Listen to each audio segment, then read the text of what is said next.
नमस्कार दोस्तों, मैं doctor Monika Sachdeva, medical director Pravi hospital, आपका इस वीडियो में स्वागत करती हूँ। आजकल आईवीएफ साइकिल या टेस्ट ट्यूब बेबी एक कॉमन वर्ड होता जा रहा है।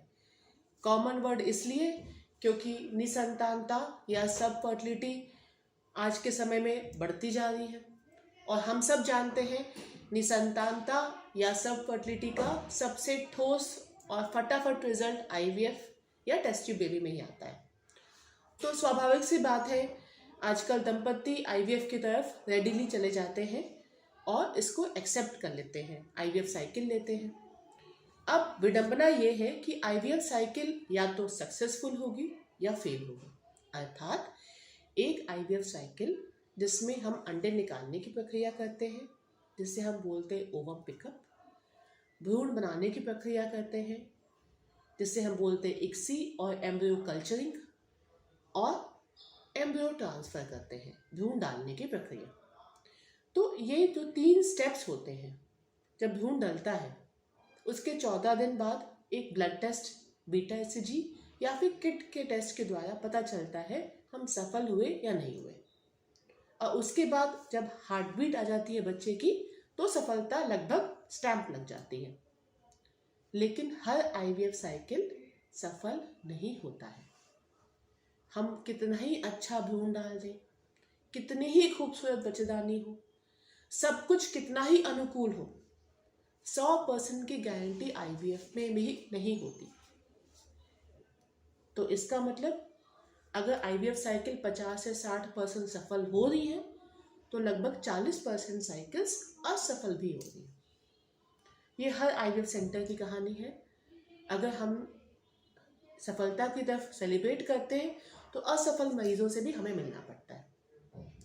अब क्वेश्चन ये उठता है कि सब कुछ अच्छा किया, अच्छा भ्रूण बनाया, अच्छी बच्चेदानी बनाई, अच्छी तरीके से ट्रांसफर किया, बढ़िया दवाइयाँ इंजेक्शन चलाई, फिर भी असफल। ऐसा क्यों?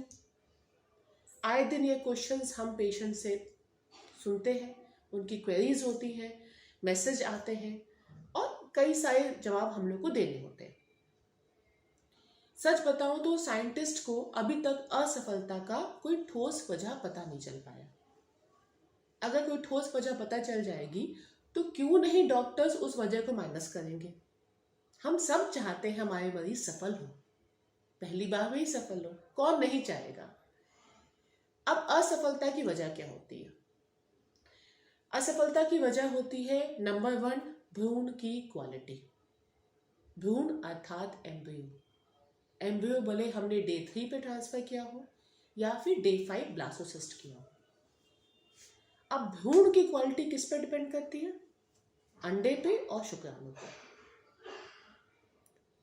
असफलता या सफलता 70% अंडे की क्वालिटी पे डिपेंड करती है।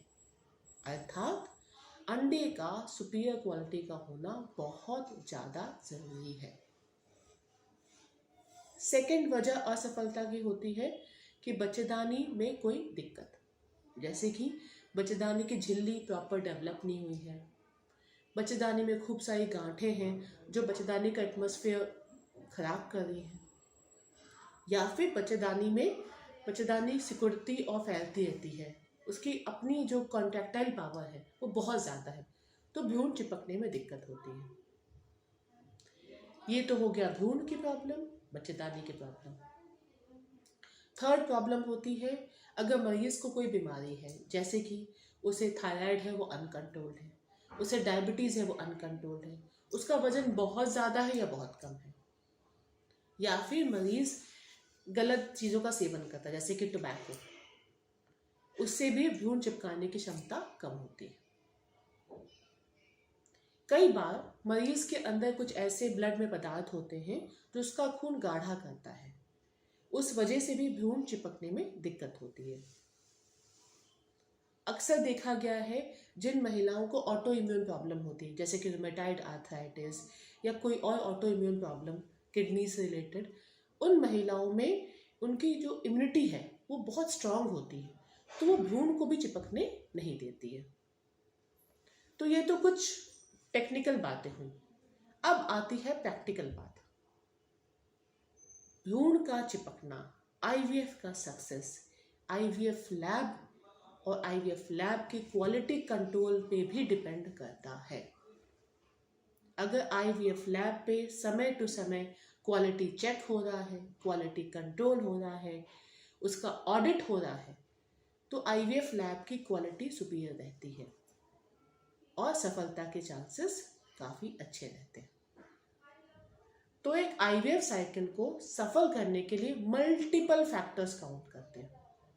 उन मल्टीपल फैक्टर्स में जो महिला है उसका स्ट्रेस फैक्टर कितना कम है या ज़्यादा है वो भी इम्पॉर्टेंट है, उसे अपने फैमिली का सपोर्ट है या नहीं है वो भी इम्पॉर्टेंट है, उसका डॉक्टर और पेशेंट रिलेशनशिप कैसा है वो भी इम्पॉर्टेंट है, डॉक्टर ने कैसे इंजेक्शंस लगाए हैं, कैसे भ्रूण बने हैं, भ्रूण की क्वालिटी कैसी है, आईवीएफ लैब की क्वालिटी कैसी है वो भी इम्पॉर्टेंट है, और साथ ही साथ मरीज की अपने अंदर कोई शारीरिक या अंडों की क्वालिटी में प्रॉब्लम तो नहीं है। ज़्यादातर अगर सब कुछ सही हो तो सफलता के चांसेस बढ़ जाते हैं। लेकिन दोस्तों माफ़ी चाहूँगी, किसी भी हाल में 100% की गारंटी कोई भी डॉक्टर नहीं दे सकता। नमस्कार दोस्तों।